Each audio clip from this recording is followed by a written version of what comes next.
Hello everyone, I'm really excited to speak to you today about two topics. One, you already know that this week is Wellbeing Week at St Dunstan's, but also today, not only at St Dunstan's, is Safer Internet Day. And we celebrate this once a year, but of course it doesn't just matter once a year. It matters every day whenever we use the internet. And it's so important that we understand some basic rules and principles for when we're using the internet, and how that can also link to our well-being. So I'm really excited to speak to you today about both of these topics. So let's get started with a few guiding principles and top tips for online internet safety. Many devices and applications that we use every day, including how you're watching this video now, rely on the internet.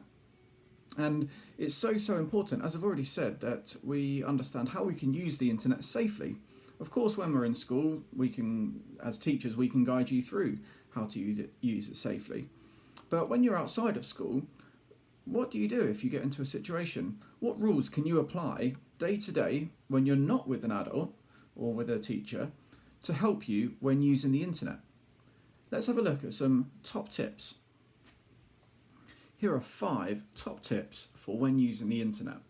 And they spell out a word, smart. How can we be smart when using the internet?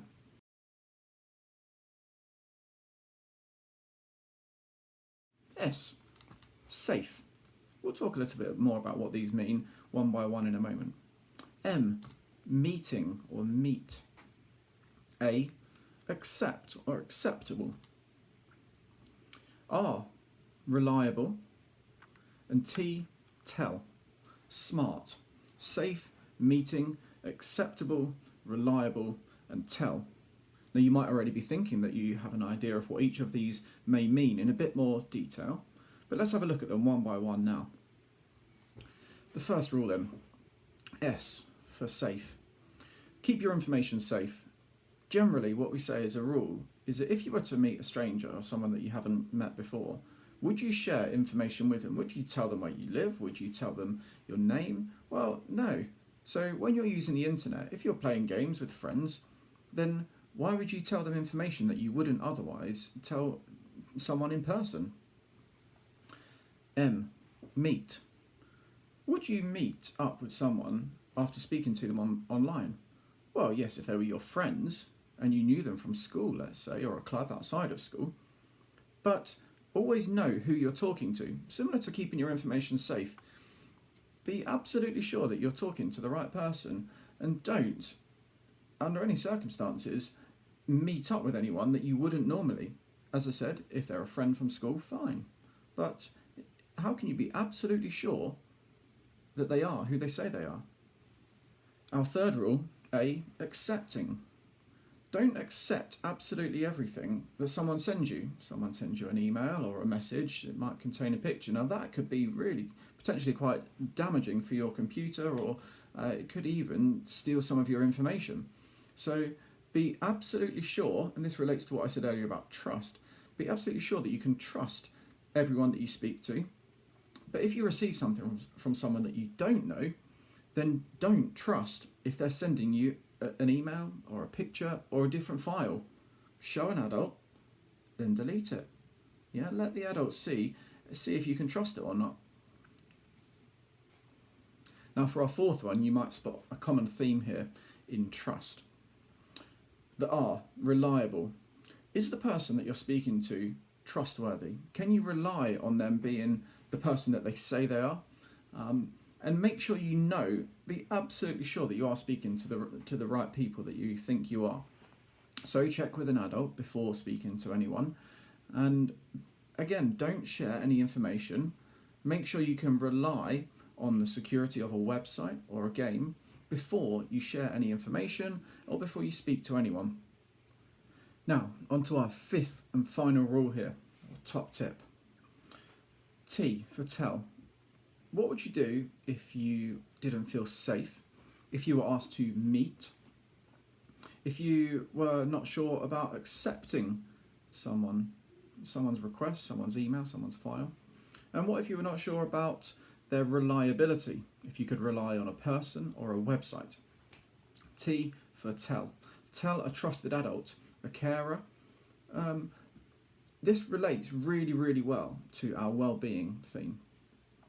If you were in the playground and a friend didn't feel very well or was upset about something, you know that you would instinctively go and tell an adult to get their help. It's no different when using when using the internet. Tell a trusted adult.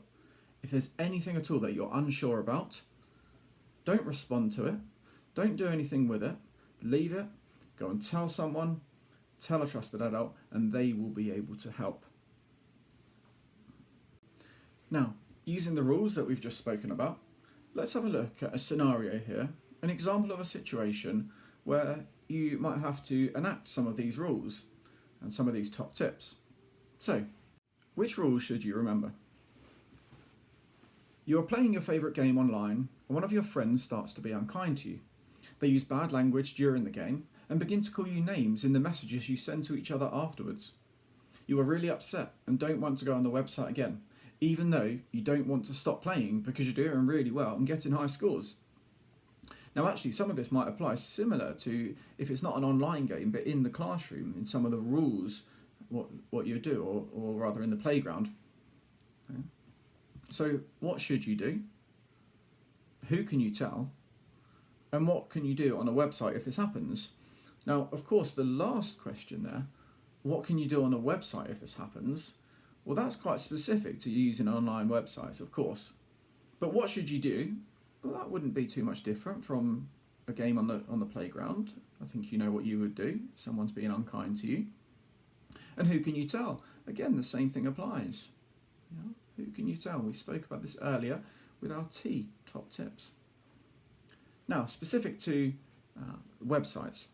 On websites, there is always a button that has, it says this, report abuse, big red, and it allows you to report any suspicious people or any threatening behaviour directly to the police. Very quickly, very easily. Now, all trusted websites have this. If a website doesn't have this, then don't use that website. Okay, it really is that clear. Yeah. This will stop any suspicious people from being unkind to you, and it will mean that you don't have to stop playing the game. Yeah, it means next time you go on, then you should be safe to play with your friends and people that you do know.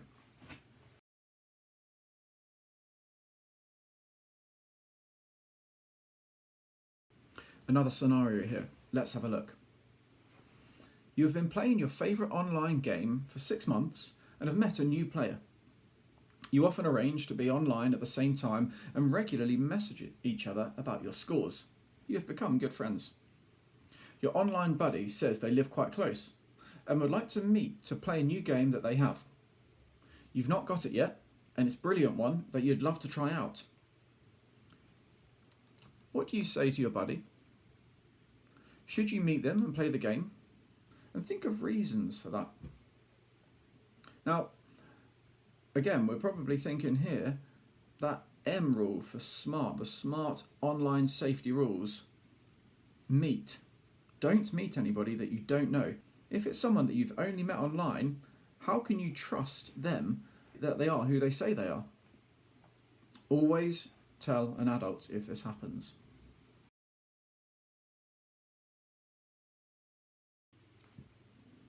Now, for the most exciting part of the day today, I get to announce the new house challenge.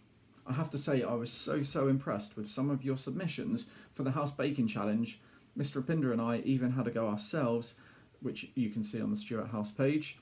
I've just got to say how blown away I was. So I'm really excited to announce the next house challenge, which starts today.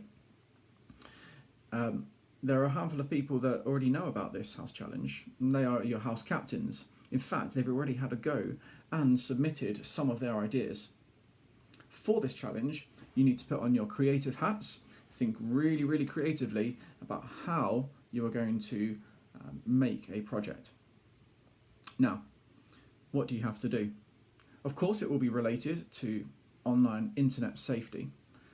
And what I'd like you to do is to create a project, I'll come back to that in a moment, create a project to encourage others to use the internet safely.